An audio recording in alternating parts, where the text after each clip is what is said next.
Nous avons des personnels astreints, je pense au personnel technique mais aussi administratif. Nous avons nos responsables de maisons techniques qui sont en poste.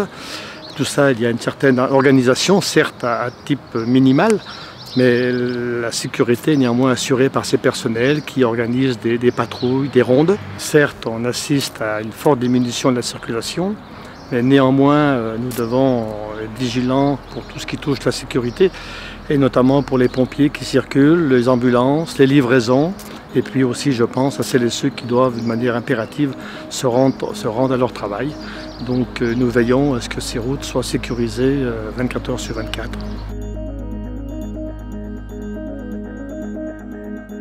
Avant tout la sécurité, veiller à ce qu'il n'y ait pas de danger particulier sur nos routes, des chutes d'arbres, encore une fois je disais à l'instant des pierres sur la route, et donc il faut veiller qu'il n'y ait pas qu'on n'aggrave pas la circulation. Et puis c'était le cas il y a une quinzaine de jours où il est tombé un peu de neige en altitude, donc là aussi nos hommes sont vigilants et ils ont fait le nécessaire pour déblayer ces routes. Et puis ça s'est produit encore il y a 2 jours. Il y a malheureusement, même si la circulation est au minimum, des accidents. Et donc là, soit nous sommes alertés en direct, soit c'est le PC Osiris qui nous alerte. Nos agents se rendent sur place pour soit nettoyer, balayer la route. Dans ces cas-là, il y a souvent des pertes d'huile, de gasoil. Donc il faut sécher ces huiles pour éviter tout dérapage des véhicules.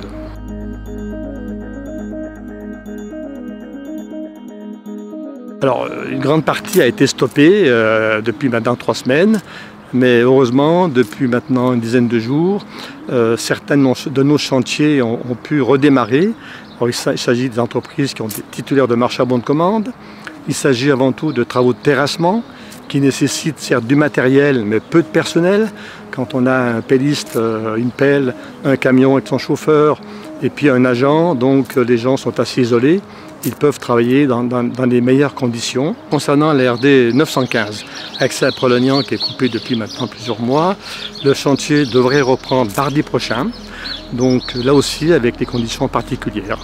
S'agissant des gorges de l'Arly, nous avons des réunions en cours en ce moment et nous pensons redémarrer ce chantier d'ici une semaine, encore une fois en prenant toutes les mesures adéquates par rapport à ces problèmes de barrières. J'ai bon espoir que tout ça va pouvoir redémarrer au plus tard dans une semaine.